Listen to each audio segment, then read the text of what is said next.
Inilah detik-detik ketika seorang perempuan yang mengenakan jaket biru tengah asik bermain HP di atas motornya, tapi tiba-tiba seorang pria berbaju kotak-kotak menghampirinya lalu menggacak HP milik perempuan tersebut.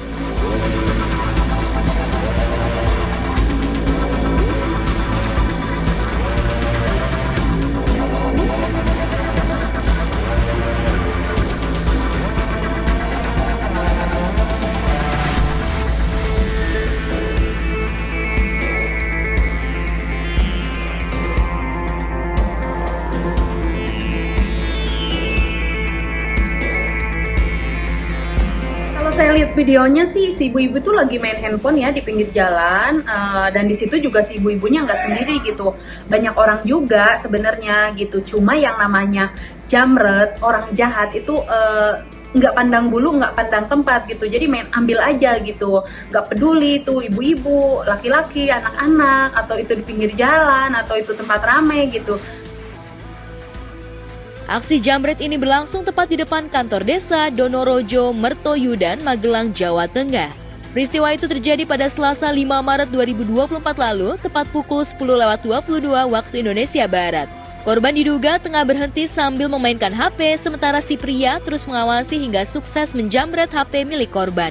Meski sempat berusaha merebut kembali HP yang dijamret, tapi pelaku berhasil kabur.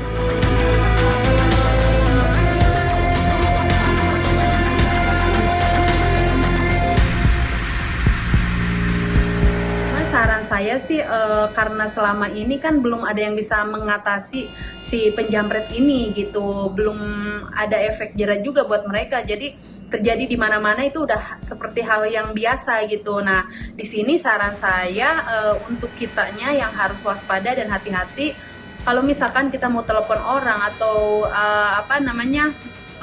main handphone, balas WA, carilah tempat yang aman, yang benar-benar aman. Jangan di pinggir jalan, karena kita nggak tahu orang di sekeliling kita itu gitu. Bisa jadi yang di depan kita atau samping kita malah justru orang itu orang yang jahat, ngejamret gitu, ngerampok gitu. Saran saya sih harus lebih hati-hati dan waspada lagi. Aksi serupa juga terekam kamera CCTV warga di kawasan Gang Anggrek 4, Kampung Irian Kabelan, Babelan, Bekasi, Jawa Barat. Kali ini korbannya anak kecil. Dua bocah yang tengah asik bermain HP itu tiba-tiba dihampiri pria berkaos hijau yang menghentikan motornya di depan. Tahu ada gelagat tak beres, dua bocah ini langsung bangkit dari duduk dan berlari menjauh. Si pelaku sempat berusaha mengambil HP milik salah satu bocah. Tapi beruntung, bocah tersebut bisa lari menyematkan HP-nya.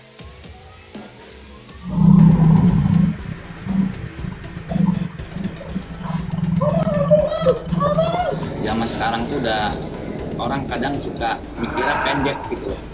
Jadi yang ngeri bro, serius ngeri. Ya jangan yang ngerinya nggak cuma handphone atau sampai nyawanya tuh hilang gitu gimana ya. Kejadian pada Sabtu 3 Maret itu pun terekam kamera CCTV. Wajah pelaku bahkan sudah disebar di jagat maya hingga viral.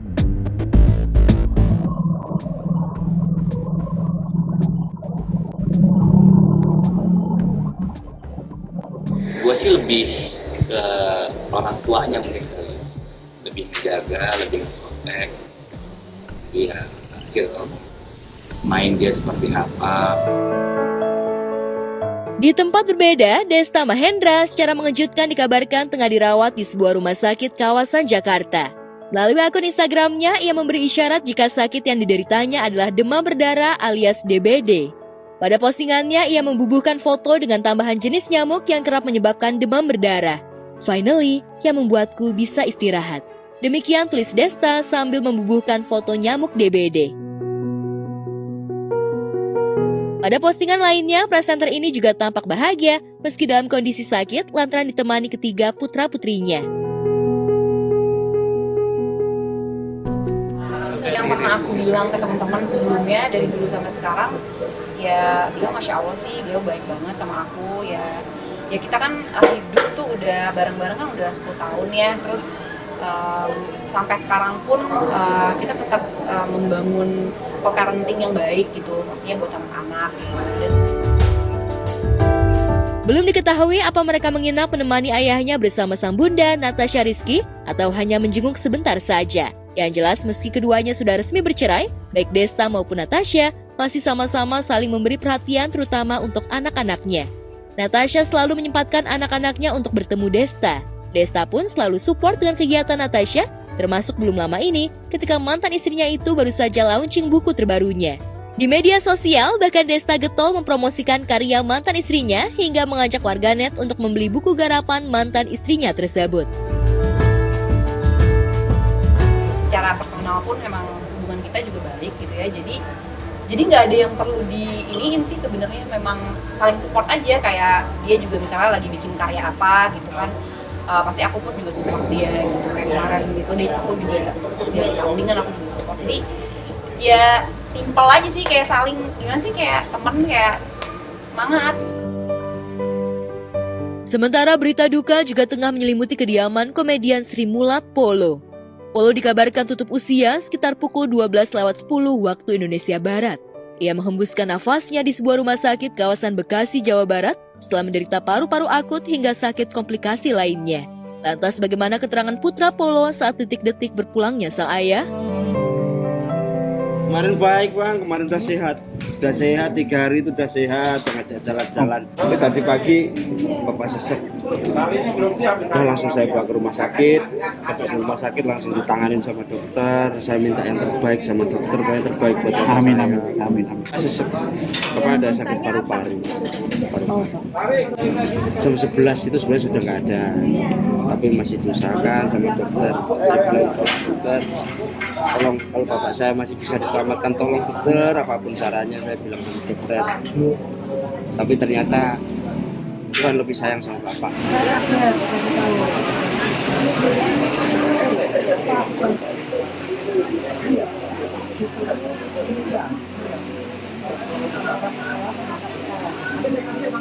Ya, udah silakan kalau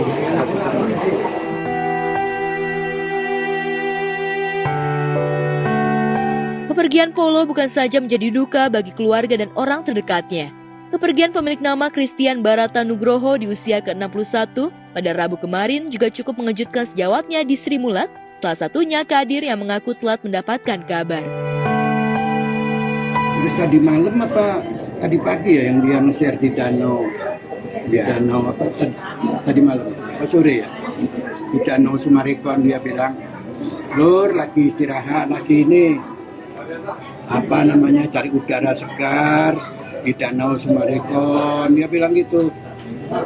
Dia bercanda aja. Setelah itu kok tadi pagi itu ya nggak pagi lah, udah siang jam 10 lebih pokoknya. Ponakannya WA saya, Pak Polo masuk rumah sakit, saya masih di luar. Begitu saya ke dalam rumah, wifi saya mati, data seluler nggak bisa. Ya udahlah nanti sore-sore saya pikir ke rumah sakit lah, biasanya gitu. Saya istirahat, begitu saya bangun, istri saya ngasih tahu, udah dengar kabar apa belum? Kenapa? Polo nggak ada, kaget sih.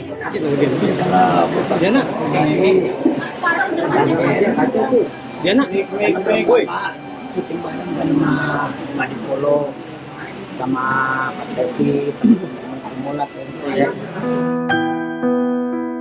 Usai dibawa ke rumah duka, jenazah Polo rencananya akan dimakamkan di tanah kelahirannya Madiun, Jawa Tengah. Langsung dimakaminnya di mana nih? kalau saya harapan saya di Madiun, karena yang semuanya di sana. Nanti kalau di Madiun ada yang rawat. Ya, di kancah dunia, lakon tawa, pria asal Madiun ini telah berkiprah sejak tahun 1984 bersama grup Sri Mulat. Selama itu pula, Polo sudah banyak mencecap pahit getir menapaki karir.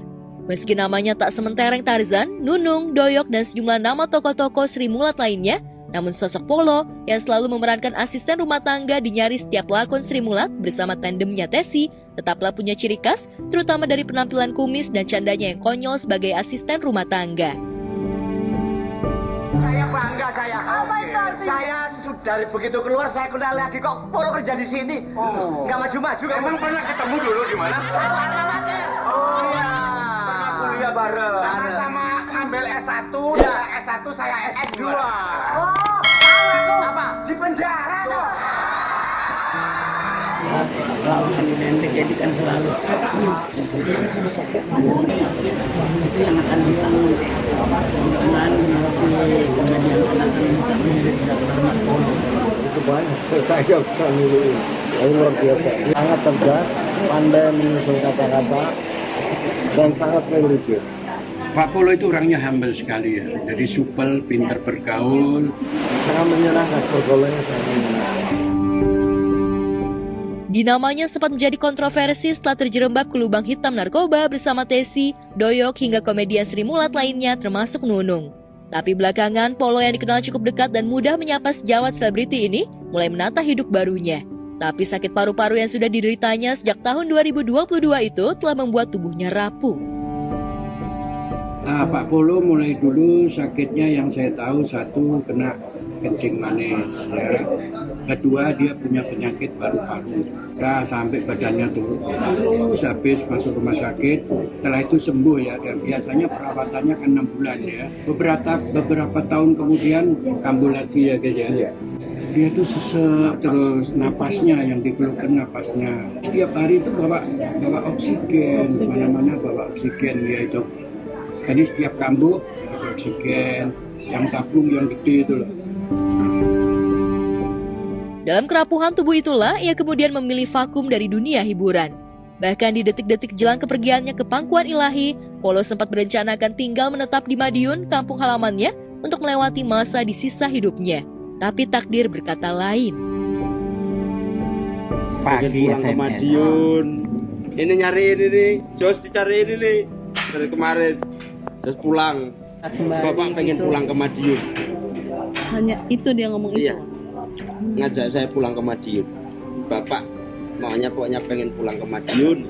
Grup Sri Mulat yang ada di Jakarta ini tinggal lakinya ya, tinggal 4 orang. Saya, Pak Polo, Mas Tesi, Pak Tarsan. Tinggal 3 ini, saya, Pak Tarsan, Mas Tesi sekarang. Bagaimanapun Polo telah memberi banyak sumbangsi untuk dunia komedi di tanah air. Kiprahnya di Sri Mulat tak bisa dinafikan. Kepergiannya jelas akan selalu menyisakan kenangan bagi keluarga, sahabat dekat, dan sejawat selebriti lainnya. Banyak sekali kenangan, saya nggak bisa sebutin semuanya. Terima kasih semuanya. Mohon maaf atau kalau Bapak ada salah, gimana? Ya, saya mohon maaf sama semuanya. Ya, saya juga hanya bisa mendoakan mudah-mudahan Pak Polo diampuni segala dosa-dosanya oleh Allah Subhanahu wa taala dan diterima amal ibadahnya. Semoga husnul khotimah. Amin.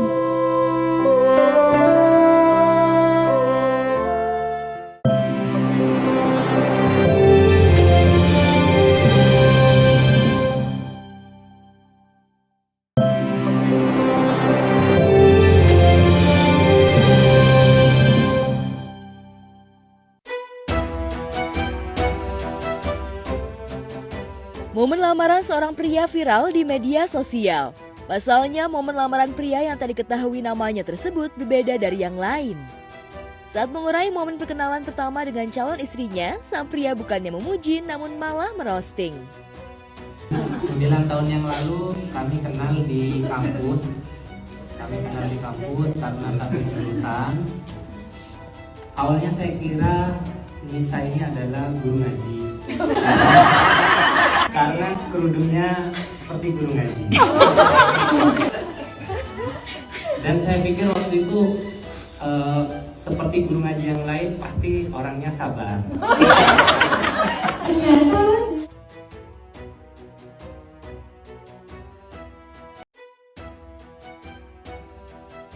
Di momen tersebut, sang pria mengurai perkenalan awalnya dengan calon istri yang diketahui bernama Nisa. Dari cerita, si pria mengurai mengenal Nisa sejak 9 tahun lalu di kampus dan satu jurusan. Dari situlah cerita berkembang dan berbumbu roastingan, mulai dari modal kerudung calon istri, jalin hubungan selama 6 tahun, sampai perihal komunikasi keduanya. Alih-alih momen lamaran syahdu, pria tersebut berhasil membuat standar beda dengan gaya lamaran merosting calon istri. Namun terlihat tak ada yang baper, justru merasa terhibur dan suasana menjadi cair lantaran keluarga ikut tertawa mendengar cerita. Setelah 6 tahun dekat, kita intens, berkenalan. Ternyata setelah saya ngomong satu kata dibalas satu paragraf.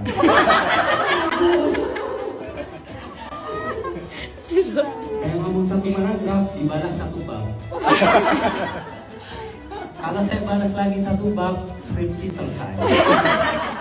Mungkin itu hal yang aneh tapi keren juga sih sebenarnya. Ya kan biasanya kan lamaran itu dia memuji pasangannya, tapi ini di roasting. Ya mungkin kalau pasangannya itu menerima sih nggak jadi masalah. Takutnya pasangannya nggak terima, tapi mungkin ada komitmen dari awal. Nah, gue akan lamar lu dengan cara seperti ini.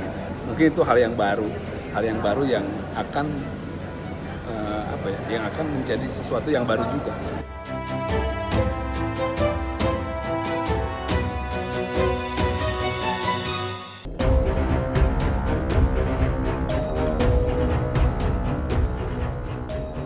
Di lain tempat, istri dari presenter Ruben Onsu, Sarwenda, sempat mengakui bahwa bentuk wajahnya tidak simetris sempurna. Beberapa waktu lalu, istri Ruben Onsu tersebut sempat menyadari bahwa bagian kiri wajahnya lebih terlihat cabi dibanding bagian kanan, hingga membuat dirinya sempat tak percaya diri jika harus berfoto melalui angle kiri.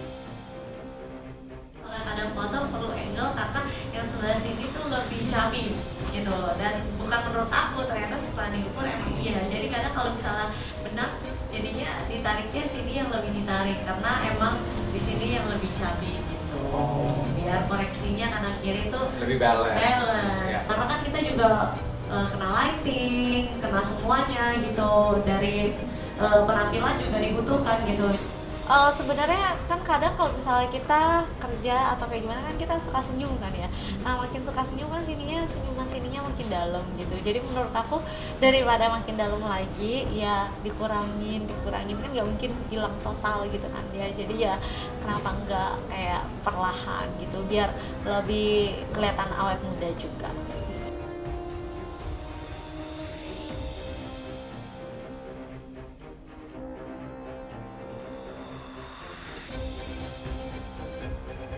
Sebagai public figure, wanita yang kerap disapa Wenda tersebut merasa punya kewajiban untuk terlihat perfect, terlebih jika dirinya tampil di layar kaca.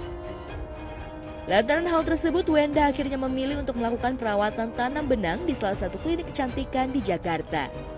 Hai pemirsa, nih sekarang aku lagi mau melakukan perawatan, jadi ikutin ya.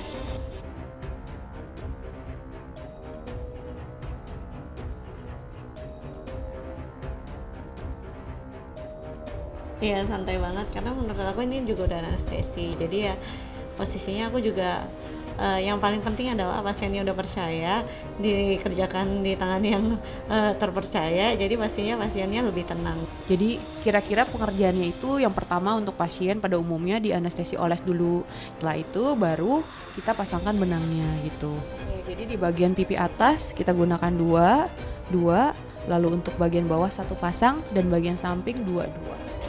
Jadi yang bagian sini sih kelihatan banget ya kalau menurut aku.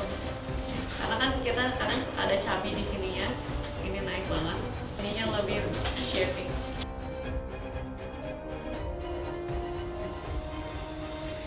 Ya, bagi Wenda, tanam benang menjadi salah satu jalan keluar untuk perawatan wajahnya dengan resiko yang minim. Diketahui, Wenda sebelumnya juga sempat beberapa kali melakukan tanam benang. Namun untuk kali ini, Wenda melakukan tanam benang dengan treatment yang berbeda. Kalau jujur aku benang tuh biasanya aku ulang kayak setahun sekali. Udah sebulanan itu hasilnya lebih oke lagi karena kolagennya juga udah lebih terstimulasi lagi. Benang itu adalah kita bisa koreksi gitu. Kita coba satu dulu ya. Kalau kurang baru kita tambah lagi gitu. Tak dipungkiri melakukan perawatan di kalangan selebritis sudah menjadi hal yang lumrah. Tentu saja, Wenda pun harus menyiapkan budget khusus untuk perawatan. Lantas benarkah Wenda rela mengeluarkan budget hingga ratusan juta untuk sekali perawatan? Benarkah setelah tanam benang, Wenda punya niatan untuk melakukan operasi plastik? Jujur Li, ini sampai orang ini, aku ada satu garis di sini nih. Satu garis di sini aku cuma mau kayak face contouring biar ambil lemaknya ditambahin di lemak sininya gitu. Itu paling yang aku ini karena aku udah konsultasi sama dokter juga kalau sini tuh udah nggak bisa pakai benang atau apa, emang harus ditutup lemak. Aku orangnya open minded buat operasi gitu, tapi posisinya kayak sekarang aku pun kayak lagi berpikir apakah mau atau tidak, butuh atau tidak gitu loh. Budget pasti ada lah gitu, maksudnya budget khusus adalah. Jadi istilahnya udah kerja capek-capek sisihin dikit, kasihan ya.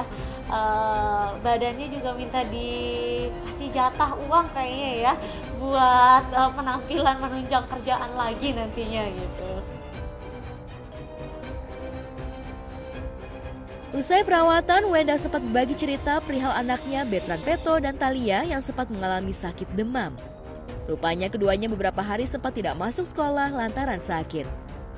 Wenda pun memeriksakan kedua anaknya hingga dokter mengurai Bertrand dan Thalia ternyata mengalami DBD.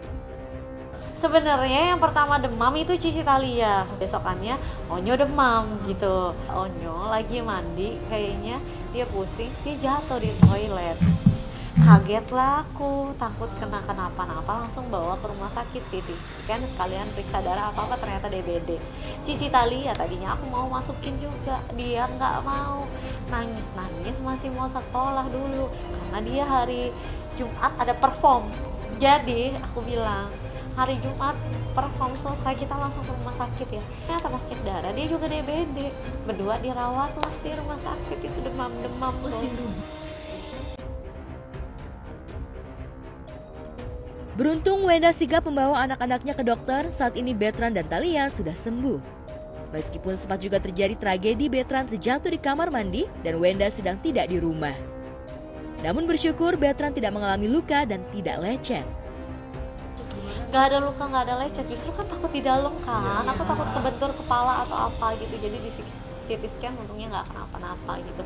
Dan posisinya pada saat aku lagi kerja, untungnya ada ya papi aku juga gitu, jadi pas cebuk dibuka langsung digotong sama papi aku, langsung dipijitin, nah langsung dibawa ke rumah sakit.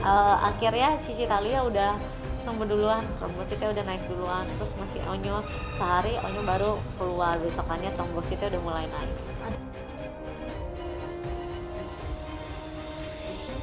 Semenjak Thalia dan Bertrand sempat terkena DBD, Wenda menjadi lebih waspada.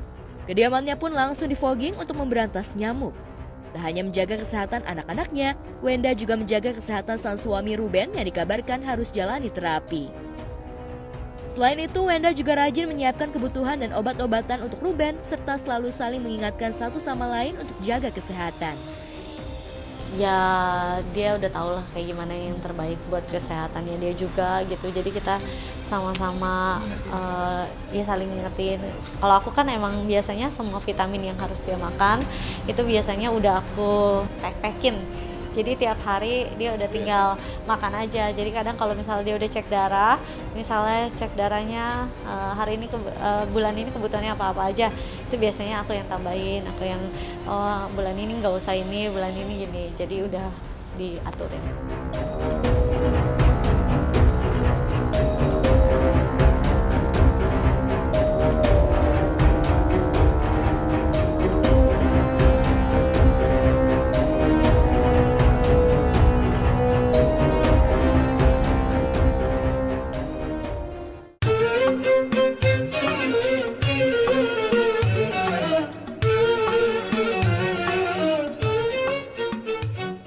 Program televisi yang telah menginspirasi jutaan penonton selama lebih dari 1 dekade, Hafiz Indonesia, siap kembali mengudara di RCTI mulai Sabtu 9 Maret 2024. Hafiz Indonesia tidak hanya sekedar kompetisi, tetapi juga sebuah perjalanan spiritual yang mengajak anak-anak Indonesia untuk mendekatkan diri dan mencintai Al-Quran melalui hafalan. Acara yang dinanti setiap tahunnya. Ini dia Hafiz Indonesia 2024.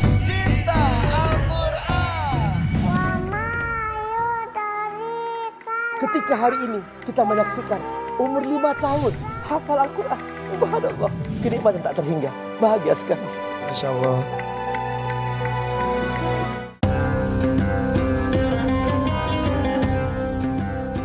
Tahun ini Hafiz Indonesia akan dimeriahkan Irfan Hakim sebagai host dan menghadirkan dewan juri yang beragam, yakni Abi Amir Faisal Fat, Kak Nabila, dan Syekh Hussein Jaber akan kembali memberikan penilaian mereka bersama dengan tambahan juri baru yakni Koh Denny Slim, Kak Lulu, dan Kak Shifer. Tentunya para juri diharapkan dapat memberikan perspektif yang lebih luas dan mendalam untuk penilaian terhadap para kontestan. Lantas seperti apa Syekh Hussein Jaber melihat potensi para peserta Hafiz tahun ini? Jujur aja, semuanya luar biasa. Hafiz Indonesia peserta yang muncul di TV itu antara ribuan anak. Sebagian dari ribuan orang, cuma 2-4 orang atau 30 orang. Mereka itu beda-beda kehebatannya. Tahun ini, Masya Allah luar biasa. Ada yang kelebihannya suara yang indah. Ada yang hafalannya yang mutqin luar biasa. Ada yang hafal ayat dan angka-angka ayat. Halaman-halamannya dia hafal semuanya. Jadi semuanya hebat, semuanya punya kelebihan, masing-masing beda-beda kelebihannya. Ya, tujuan utama dari Hafiz Indonesia adalah untuk menginspirasi lebih banyak orang, terutama anak-anak untuk lebih mencintai Al-Quran. Lantas apa yang spesial di Hafiz Indonesia tahun ini menurut Syekh Hussein Jaber?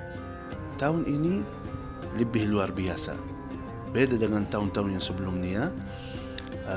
Tahun ini kita sengaja mengundang-undang anak yang masih kecil. Jadi dari umur 5 tahun sampai 8 tahun. Walaupun masih kecil, tapi sudah bisa hafal Quran juga. Dan rata-rata ternyata proses mereka baca dan hafal Quran dari umur 3 tahun. Itu yang luar biasa.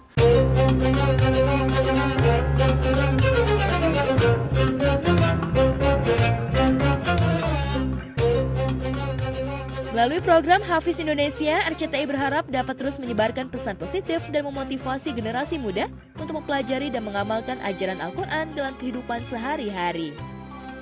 Harapan kita bukan cuma anak yang berjuang bersama Al-Quran, tapi orang tuanya tetap menjaga Al-Quran. Melalui Hafiz Indonesia kita sampaikan, kalau anda ingin banget anakmu hebat dalam bacaan Quran atau hafalan Quran, harus orang tuanya ikut berjuang. Gak mungkin anak menghormati Al-Quran atau menjaga Al-Quran, tapi gak pernah dia melihat orang tuanya tidak pernah megang Quran dan tidak pernah baca Quran. Tapi orang yang hebat, begitu yang menjadi contoh baik untuk anaknya.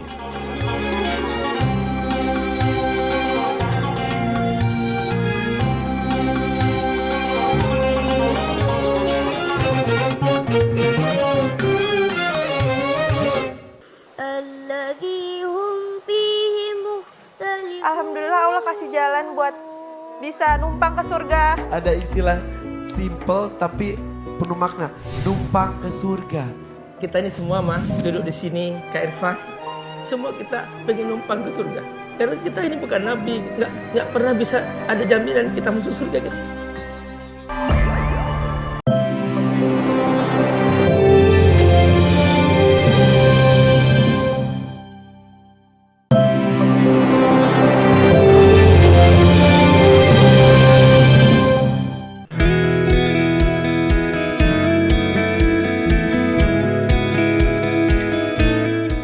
Berbeda, para pemain serta kru Cinta Berakhir Bahagia yang merupakan sinetron terbaru RCTI kemarin menggelar acara tasyakuran di lokasi syuting.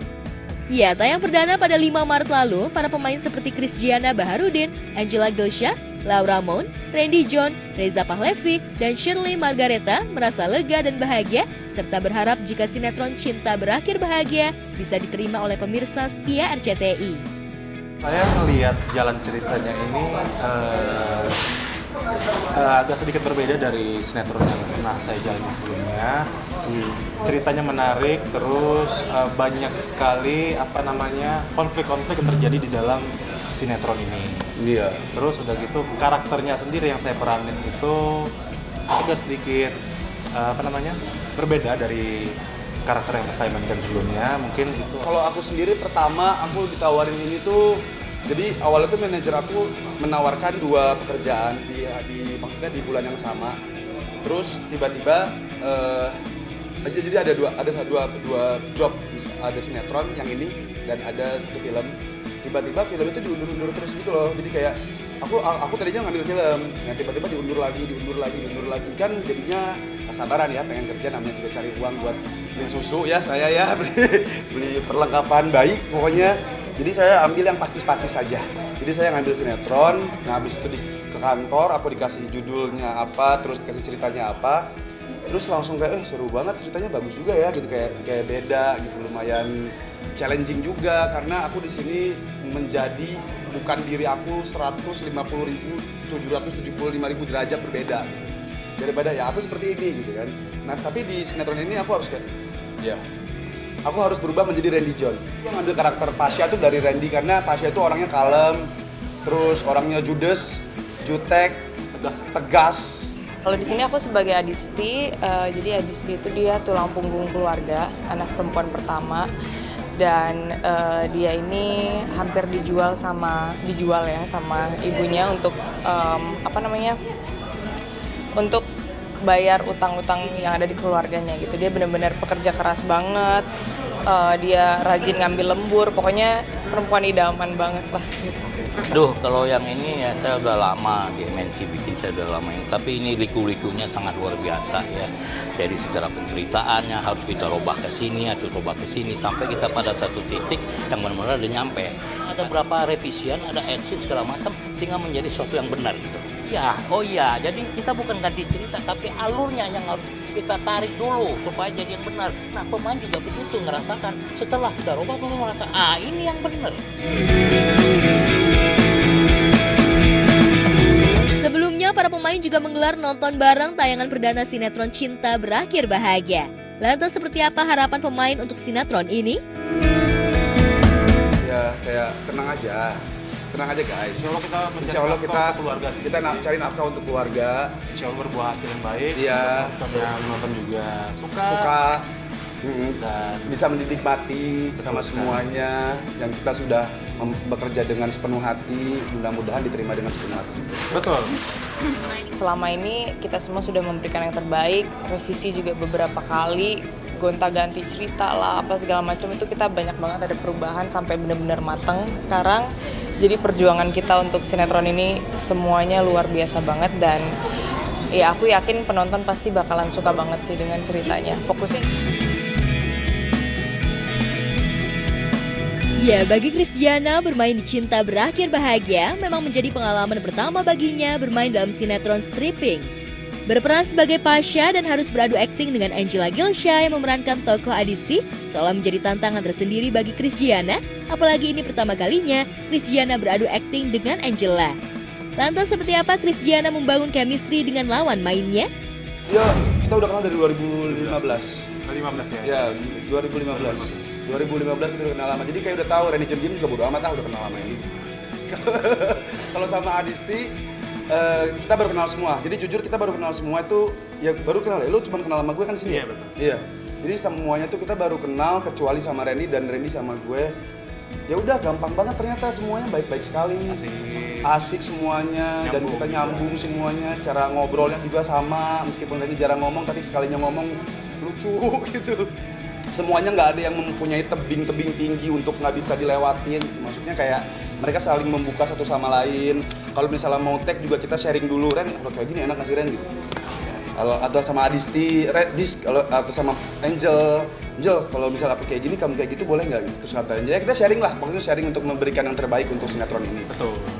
Gitu. Menjalani sinetron stripping tentu saja membuat Christiana harus pintar-pintar membagi waktu antara pekerjaan dan juga keluarga. Apalagi Ramadan kali ini, untuk pertama kalinya, Christiana akan lebih banyak menghabiskan waktu di lokasi syuting. Lantas seperti apa Christiana membagi waktu antara syuting dan keluarga? Seperti apa dukungan Siti Badriah istrinya selama Christiana menjalani sinetron stripping? Siti selalu mendukung apapun yang gue kerjakan. Dia nggak pernah membeda-bedakan atau nggak pernah memilih-milih apapun yang itu bagus atau positif untuk suaminya lakukan. Kayak sinetron ini juga. Siti juga tidak pernah cemburuan. Di sini juga aku selalu setiap mau syuting sama siapapun, aku selalu ngomong sama Siti. Aku selalu bilang misalnya hari ini ada adegan apa, aku selalu bilang sama Siti kayak gimana. Dan sama Angel pun kita selalu ngobrol setiap hari, kita video callan. Sarina suka banget sama Angel. Suka banget, tadi dia nelfon, Onti mana gitu. Terus sama mamanya ditanyakan, Onti sama Mami cantikan siapa? Onti. Terus dia nyariin Angel terus kalau misalnya nelfon gitu. Lucu deh. Jujur karena belakangan ini kita sama-sama saling sibuk satu sama lain. Kita nggak pernah ketemu setiap hari. Kita ketemu cuma di hari Minggu pas gua libur. Jadi Sitinya juga sibuk, guanya juga sibuk di lokasi. Jadi kalaupun kita Siti di rumah, aku berangkat dari pagi, ketemunya malam Siti udah tidur, terus Arena udah tidur. Jadi kita nggak ketemunya cuma di hari Minggu doang. Jadi di hari Minggu kita maksimalin lah sebisa mungkin, kita harus quality time sama keluarga gitu. Maksudnya kayak jalan-jalan bareng atau main bareng sama si Arena.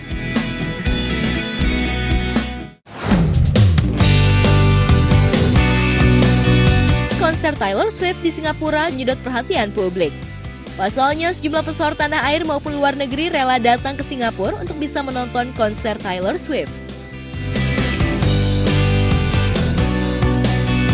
Namun di konser kali ini ada sebuah momen yang membuat netizen terharu, yakni saat penyanyi asal Amerika Serikat ini memberikan topi ke-22 untuk seorang anak penderita kanker yang sedang menonton konsernya.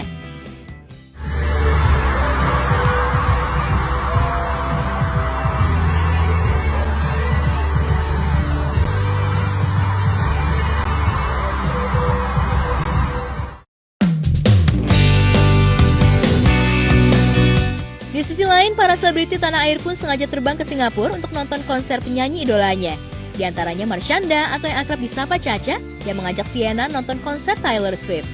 Caca dan Sienna terlihat begitu kompak dan bahagia saat menonton konser. We are here and now we are watching Taylor.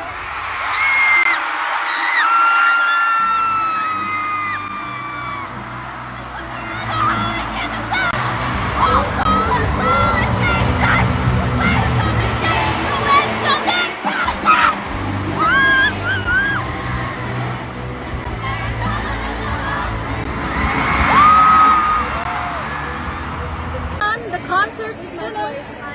You lost your voice? Yeah. How do you feel? I feel so good.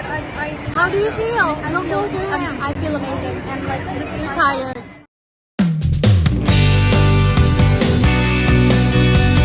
Selain Caca dan Sienna, Prilly Latuconsina juga begitu bahagia bisa menonton penyanyi idolanya secara langsung. Prilly bahkan menangis saat Taylor Swift berada di atas panggung.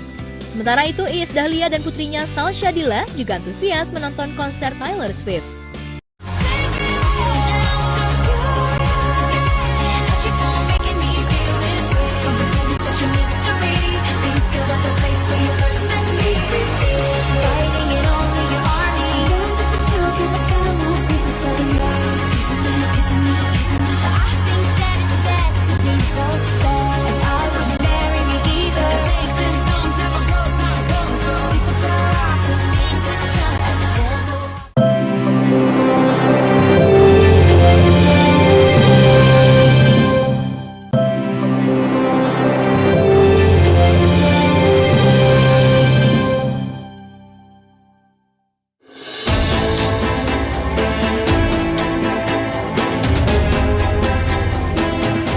Siapa bilang anak pang tak punya adab dan jiwa sosial?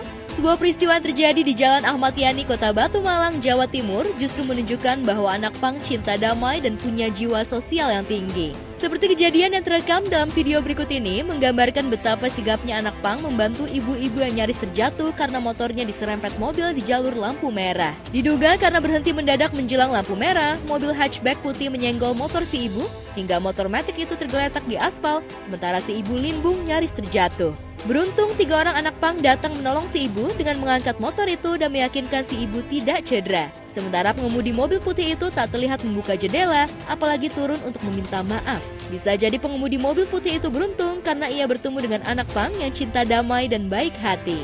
Jika yang ada di lampu merah itu adalah preman jalanan, bisa jadi pengemudi mobil itu akan dipaksa keluar dari mobil untuk bertanggung jawab. Tunjukkan bahwa kita semua bersaudara. Luka mereka, luka kita semua. Tunjukkan oleh kita derita yang ada, derita kita jua.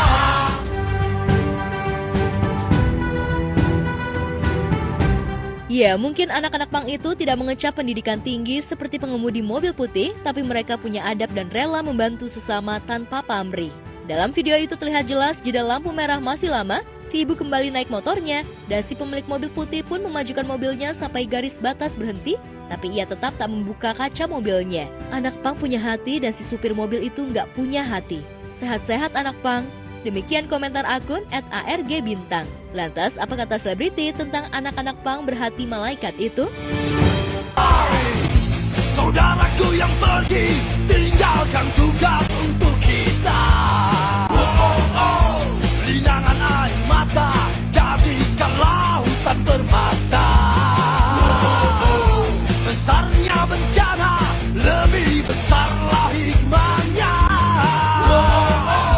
Wujudkan oleh kita, agar yang pergi. Anak pang itu kan identik dengan tanda kutip ya. Tapi di momen ini, itu ada sisi untuk mungkin refleksnya dia, sisi kemanusiaannya dia untuk membantu ibu-ibu yang lagi sedang terjatuh dari tabrakan mobil ya. Saya salut dengan adanya anak pang yang identiknya anak-anak pang ini brutal dan tidak mempunyai etika attitude ya, tapi dia mempunyai rasa hati jiwa yang berkemanusiaan yang tinggi. Semua itu tidak bisa melihat seseorang itu dari penampilannya, karena terkadang justru yang lebih kelihatan preman dia lebih punya hati nurani dibanding yang berdasi. Jadi kita tidak bisa lihat dari penampilannya, oke? Karena sikap baik dari manusia itu sebetulnya ada di setiap orang, tergantung bagaimana setiap orang mau berbuat baik. Itu saja.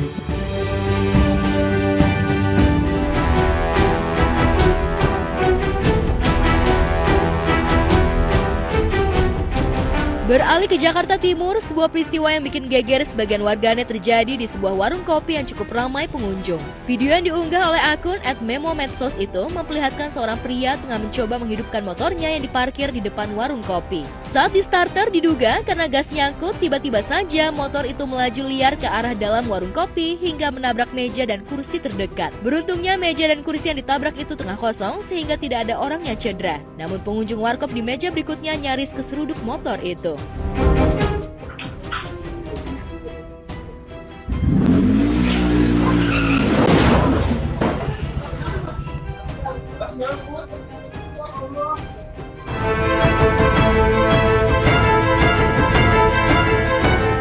Peristiwa yang terjadi di kawasan Lubang Buaya, Jakarta Timur itu terjadi Senin 4 Maret lalu sekitar pukul 3 pagi. Dalam 3 hari, video itu sudah mendulang 81 komentar. Sejumlah warganet yang usil malah memberi judul video itu The Real Kopi Tubruk, lagi ngopi di Tubruk. Sementara sebagian warganet lainnya salfok pada sikap si barista yang tetap slow meski warkopnya ditubruk mendadak.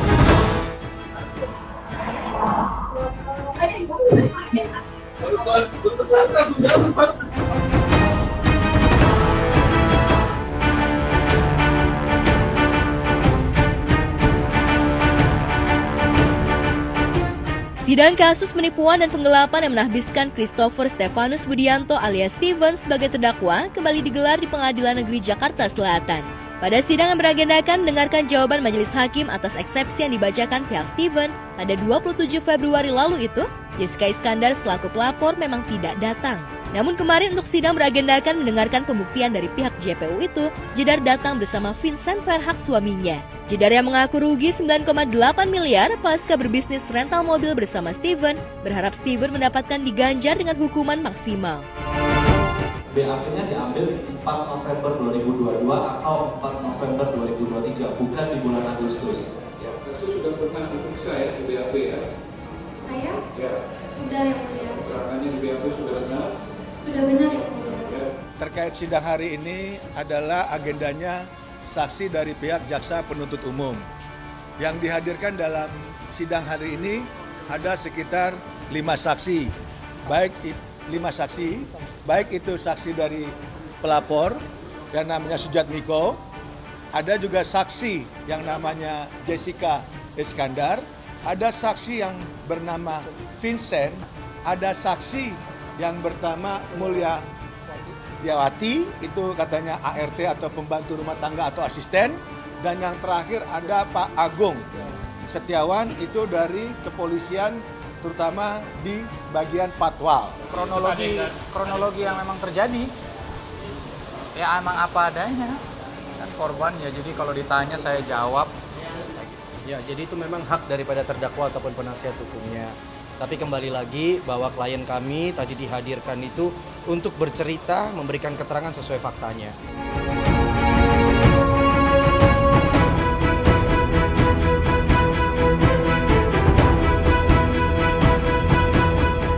Jelang bulan Ramadan, Kartika Putri seolah ingin menyudahi perseteruannya dengan Dr. Richard Lee. Perseteruan mereka yang dipicu oleh review Richard Lee terhadap skincare yang dipromosikan Karput itu telah menciptakan drama panas sejak 4 tahun lalu. Mereka saling lapor dan terlibat perang urat saraf di depan awak media. Bahkan Karput sempat merasa di atas angin lantaran kasus dugaan pencemaran nama baik yang dilaporkannya berhasil menahbiskan Dr. Lee sebagai tersangka. Sebaliknya, laporan Dr. Lee terhadap Karput di Polda Sumatera Selatan tidak diproses lebih lanjut.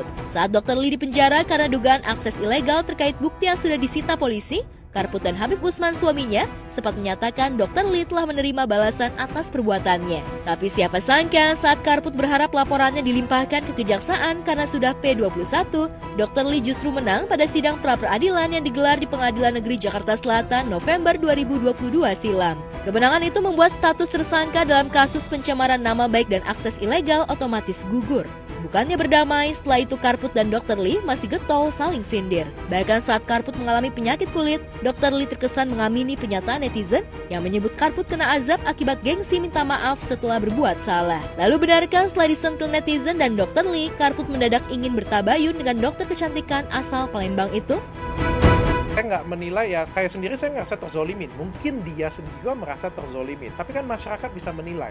Nah, saya kasih saran juga untuk mbaknya. Mbaknya mungkin juga bisa introspeksi diri. Kalau yang ngomong cuma 10%, oke. Tapi kalau ngomong 90%, mungkinlah bisa introspeksi diri. Mungkin apa yang salah dari diri saya. Jangan menyalahkan gara-gara Dr. Richard 90% orang ini menghujat saya semuanya. Mungkin bisa introspeksi diri sih. Cuitan, minta Karput mau tabayun gitu.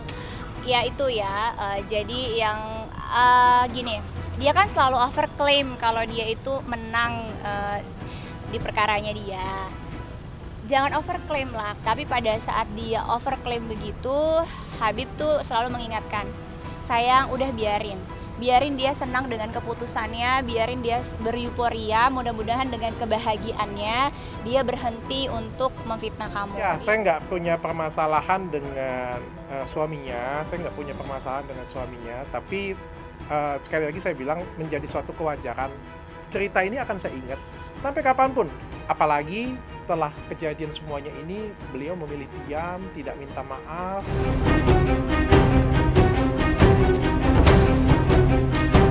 Ya, waktu bisa mengubah seseorang. Bisa jadi Karput terinspirasi oleh wejangan suaminya. Janganlah membenci begitu dalam kepada musuhmu, karena suatu saat ia bisa menjadi sahabatmu. Tapi apakah Dr. Lee percaya Karput bisa berubah dan mau menurunkan gengsinya untuk meminta maaf kepadanya? Benarkah karena sudah kepalang sakit hati, Dr. Lee dan keluarga besarnya sudah menutup pintu komunikasi dengan Karput? Minta maaf di depan media lah ya, depan media. Karena kan beliau sudah banyak menyakitin saya dan keluarga saya juga ya. Jadi silakan minta maaf dengan tulus. Dan sekali lagi saya bilang kalau nggak mau minta maaf juga nggak apa-apa. Statement saya dari 2 tahun yang lalu ketika masalah ini selesai sampai sekarang juga sama. Saya tidak akan memaafkan dia, lahir dan batin. Saya percaya ada hukum yang lebih kuat daripada hukum di Indonesia, yaitu hukum Tuhan. Kalau dia marah masalah dia ditangkap polisi, dia diseret-seret ke polisian. Rasanya kalau dia kooperatif, Pak Polisi juga nggak mungkin menjemput paksa. Di media sosial dia katanya, Mbak ketawa-tawa saya ditangkap. Saya waktu itu kontennya sama Mbak Feni lagi gembira riang ngebahas penyakit juga, aku sambil ketawa dan senyum gitu ya, enak sekali gitu. Tapi dia lupa gitu, dia coba flashback, lihat lagi video dia ketika ngetawain saya sakit dan bilang saya sakitnya kena azab. Itu kan lebih nggak manusiawi ya. Iya, pesan aku Dr. Richard, be gentle, laki-laki masa nyerang perempuan terus.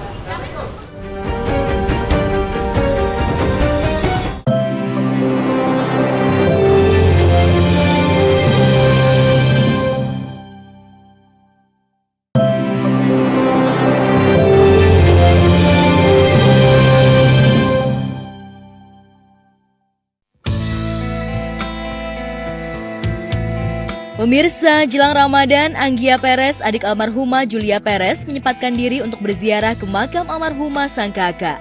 Meski kali ini Anggia berziarah sendiri tanpa keluarga, namun Anggia mengaku dirinya memang rutin berziarah ke makam sang kakak setiap tahun menjelang Ramadan.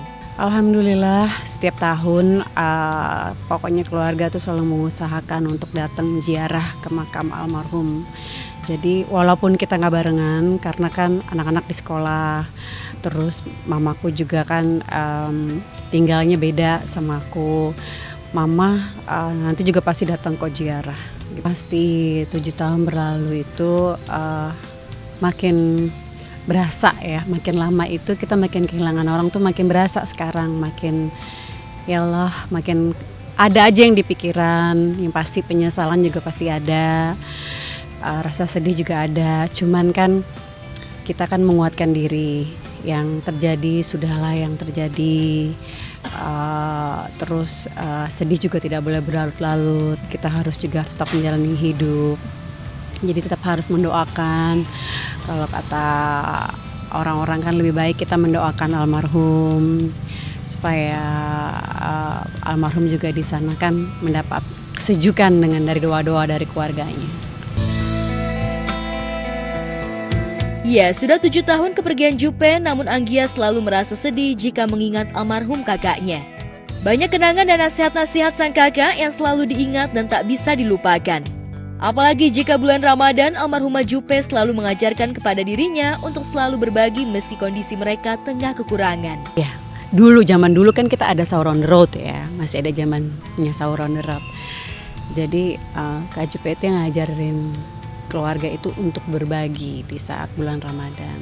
Jadi dia akan selalu tuh di rumah tuh kumpulin barang-barang yang sudah tidak terpakai lagi dan tapi yang masih layak dipakai orang lain. Kita akan suruh kumpulin atau dia akan menyiapkan nasi bungkus untuk berbagi di jalanan, atau kita ke panti asuhan atau ke panti asuhan lah, panti apa sajalah yang kita bisa berbagi. Itu almarhum mengajarkan keluarga untuk berbagi di situ. Walaupun padahal sebenarnya kita juga pas-pasan saat itu ya keuangannya, tapi almarhum itu yang percaya dengan kita. Bersedekah justru akan mendatangkan rezeki buat kita. Itu yang aku kangen dari almarhum. Bagi Anggia, almarhumah Jupe adalah sosok yang bisa mempersatukan keluarga. Namun sejak sang kakak pergi, Anggia merasa kesepian lantaran mama dan keluarga lainnya sudah memiliki keluarga sendiri. Anggia pun merasa begitu merindukan sang kakak, apalagi di saat dirinya tengah merasa terpuruk. Jadi banyak banget momen dimana aku kangen banget dengan Kak Jupe, butuh banget perhatian dia di saat butuh banget kasih sayang dia, butuh kayak dia itu kan leader ya, pemimpin sama aku itu, sama kita ini. Dia yang ngasih tahu kita harus apa. Itu sosok itu yang aku butuhkan sama Kak Jupe.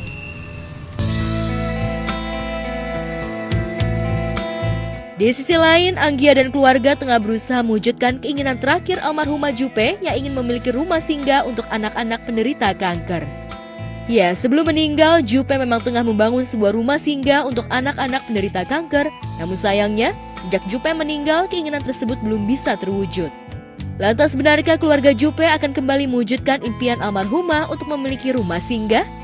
Sebenarnya sih kan semua orang juga tahu ya, waktu almarhum sakit itu beliau lagi sibuk membangun sebuah rumah singgah untuk anak-anak yang terkena penyakit kanker. Tapi kan karena kendala situasi dan biaya juga, akhirnya rumah singgah itu tidak terlaksana gitu. Tapi mungkin insya Allah kalau keluarga ada rezekinya, insya Allah nanti kita akan buat sesuatu juga untuk sesuai amalnya masih sama, mungkin bukan rumah singgah. Kalau rumah singgah kan kita kan banyak melibatkan pihak rumah sakit dan dokter. Mungkin kita akan lebih cari juga yang sama manfaatnya. Mungkin kita akan bikin rumah pengajian untuk anak-anak.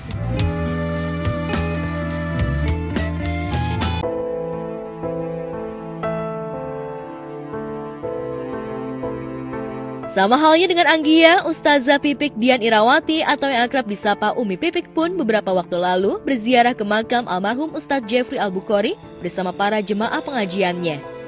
Dan tangis Umi Pipik pun pecah saat membacakan ayat suci Al-Quran di pusara almarhum suaminya.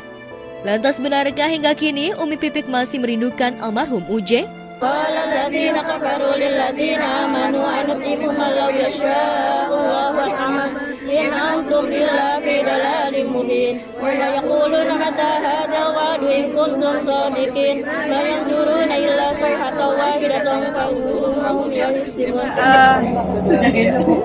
Apa ya? Ketika ziarah tuh pasti akan ingat kebaikan-kebaikan yang kebaikan beliau gitu, walaupun manusia itu kan gak ada yang sempurna gitu.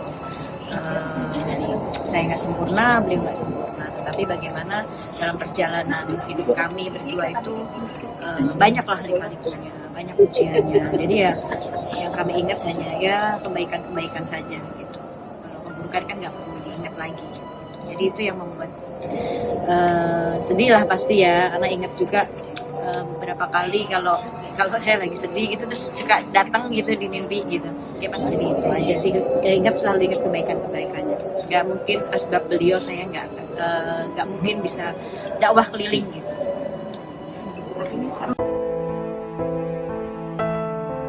Ya, ziarah ke makam almarhum Uje memang selalu rutin dilakukan Umi Pipik jelang Ramadan.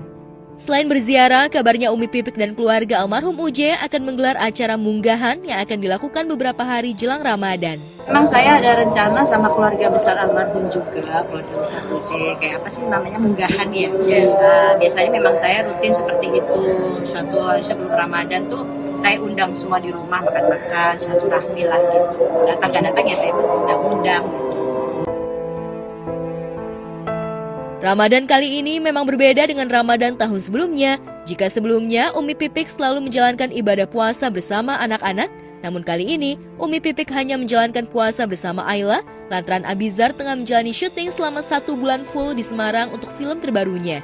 Sedangkan Adiba menjalankan puasa bersama sang suami Egy Maulana, sementara Bilal tengah menjalani pendidikan di Yaman. Anak-anak yang nomor 3 aja berarti kan. Kalau Abi kan memang 1 bulan dia lagi syuting di Semarang. Sama 1 bulan. Film baru gitu. Tapi kemarin bilang kalau dapat izin pulang sebelum Ramadan dia akan pulang 1 hari gitu.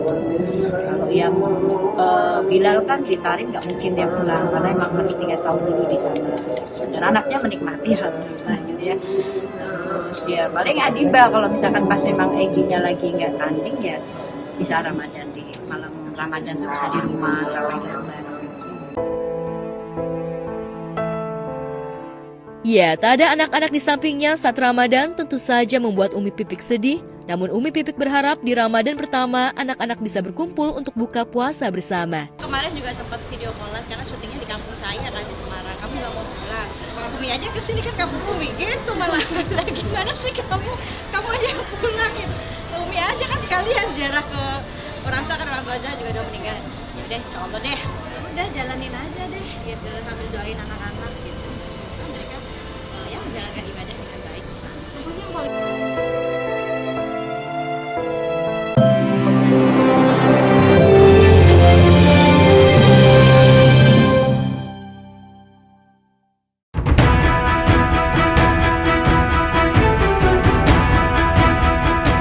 Pemirsa, miris hanya karena ayah mati, seorang suami di Bogor, Jawa Barat tega menceraikan istrinya dan menelantarkan kedua anaknya. Kisah istri dan 2 anak yang ditelantarkan oleh suaminya itu menjadi sorotan publik dan viral di sosial media. Kisah memilukan itu seperti diceritakan wanita bernama Sri Widianti yang menceritakan ditalak cerai oleh suaminya. Masalahnya sih cuma karena anak ayamnya meninggal, Pak. Anak apa? Anak ayam. Anak ayam? Iya. Itu dijadiin kambing, Pak. Dijadiin kambing sama dia buat topik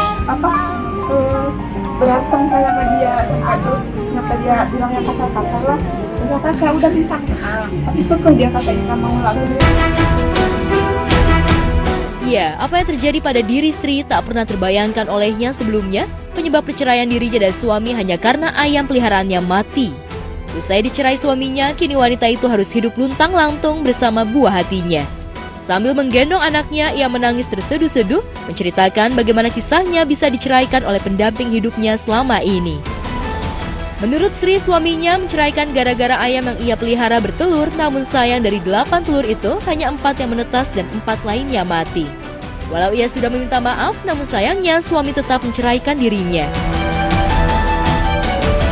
melihat berita tersebut, aku ada mirisnya juga, tapi ada kocaknya juga kok. Tega gitu ya, bisa menelantarkan anak dan istrinya gara-gara perkara ayam mati. Apakah itu dijadikan sebuah alasan yang gak masuk akal untuk cerai gitu? Apakah emang dia punya niatan, emang cerainya emang udah niatannya dari lama, atau emang bener-bener gara-gara ayam? Tapi kalau gara-gara ayam tuh menurut aku sih sangat-sangat gak wajar ya.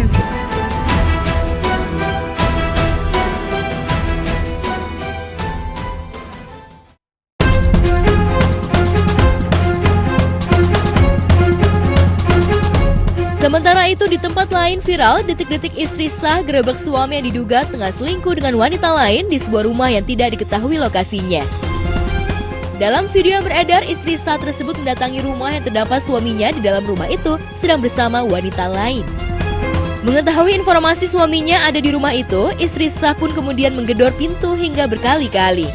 Hingga akhirnya pintu rumah dibuka sendiri oleh suaminya. Mengetahui benar suaminya berada di rumah tersebut, sontak membuat istri sah itu naik pitam.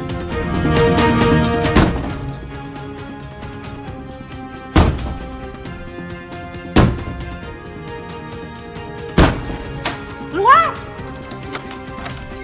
Keluar! Oh ini! Oh ini! Dia! Oh ini! Dia! Masuk!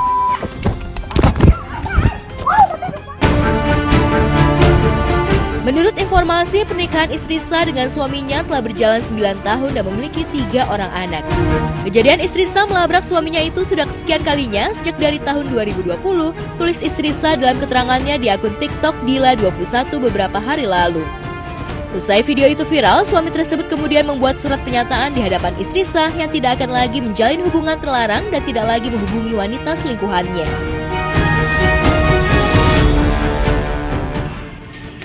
Surat pernyataan saya yang bertanda tangan di bawah ini nama Rifki Ahmad, umur 41 tahun.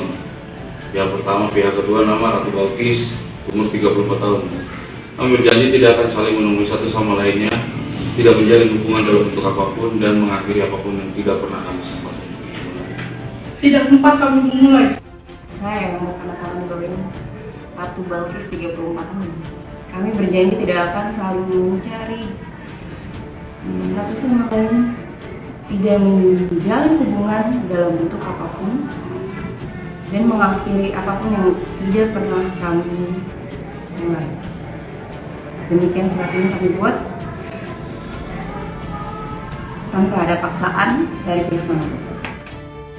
Aku sih pastinya di sisi istri sah ya, karena bagaimanapun istri sah kan yang mempunyai hak atas suaminya, tetapi kalau jadi aku sendiri, tapi amit-amit ya, kalau misalnya aku di posisi seperti itu kayak ya udah deh, aku daripada harus ada surat perjanjian dan lain-lain, mendingan ya udah, mendingan berpisah aja, karena menurut aku perselingkuhan itu hal yang sudah tidak bisa ditoleransi lagi dalam pernikahan, dalam hubungan seperti itu.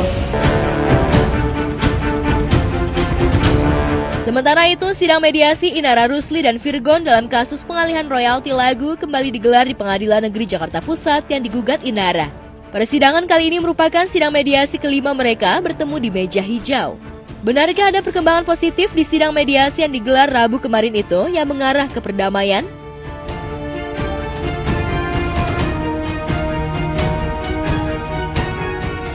Kak Inara gimana hari ini Kak Inara? Kabarnya? Kabarnya gimana hari ini? Agenda hari ini sidang mediasi kelima. Jadi seperti yang kita yang kita harapkan, mudah-mudahan ada titik temu antara Virgon dan Inara. Itu aja yang bisa kami sampaikan.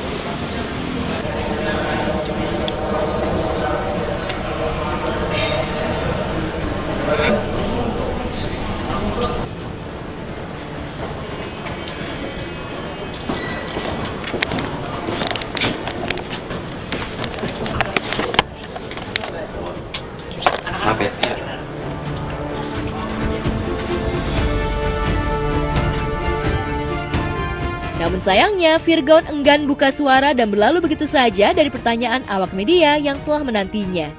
Sementara itu, tim pengacara Virgon juga tak mau membeberkan isi pembahasan yang terjadi di dalam ruang sidang mediasi.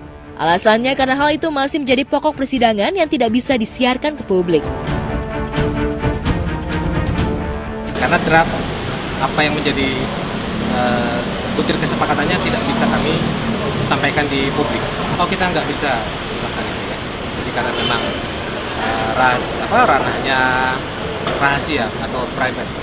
Jadi kita nggak bisa ungkapkan. Diungkap pengacara Virgon yang jelas baik Virgon maupun Inara Rusli sama-sama sudah menjalani kesepakatan perdamaian. Hal yang sama juga diungkap Inara Rusli. Menurutnya, sidang soal pengalihan royalti ini akan segera selesai. Hal itu diungkapkan ibu tiga anak itu sudah mencapai kesepakatan soal besaran nominal royalti lagu dengan Virgon. Kalau nominal sih alhamdulillah udah ada kesepakatan dari Virgon sendiri. Dia juga udah sepakat sama nominal yang aku ajukan. Kak, apakah nominal itu ada kaitannya juga pengurangan soal? Nggak ada pengurangan, nggak ada penurunan. Virgon itu musisi yang bukan cuma punya karya nyanyi off air doang ya, tapi kan juga ada banyak lagu-lagu dia yang sudah terpublish di YouTube dan Spotify dan lain sebagainya, dan terutama di YouTube dan Spotify itu kan sudah berkali-kali dapat awards ya, karena kan memang viewersnya banyak banget. Nggak mungkin maksudnya viewers itu bisa turun gitu. Viewers itu nggak ada ngaruhnya dari tren dari tren dia perform gitu off airnya, nggak ada. Viewersnya akan terus bertambah selama lagu masih ada di YouTube dan ada di Spotify, ya pendengarnya pasti akan bertambah terus. Gugatan royalti ini kan pernah sempat menang 50% nih gugatan royalti. Apakah ada hubungannya dengan berkurangnya jatah nafkah yang diberikan sama Virgon itu? Enggak ya? Enggak ada.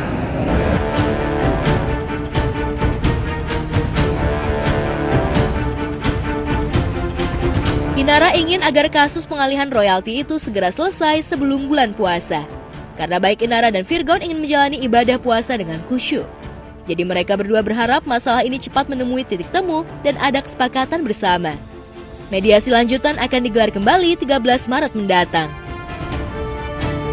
Ya pokoknya yang baik-baik aja lah untuk mereka berdua. Sangat baik ya. Komunikasi mereka lancar, aman, jadi nggak ada masalah, nggak perlu kita khawatirkan lah. Semoga titik yang kelima ini makin mengerucut, dan kita kan mau masuk bulan puasa, jadi mereka juga bisa melaksanakan ibadah puasa dengan baik dan lancar, itu aja. Syukurin aja lah, alhamdulillah. Ramadan, alhamdulillah jadwal mah ada rame. Kira-kira tambah banyak syuting Ramadan apa gimana nih Kak? Boleh jelasin kalau jadwal syutingnya sendiri? Ya begitulah keadaannya, alhamdulillah.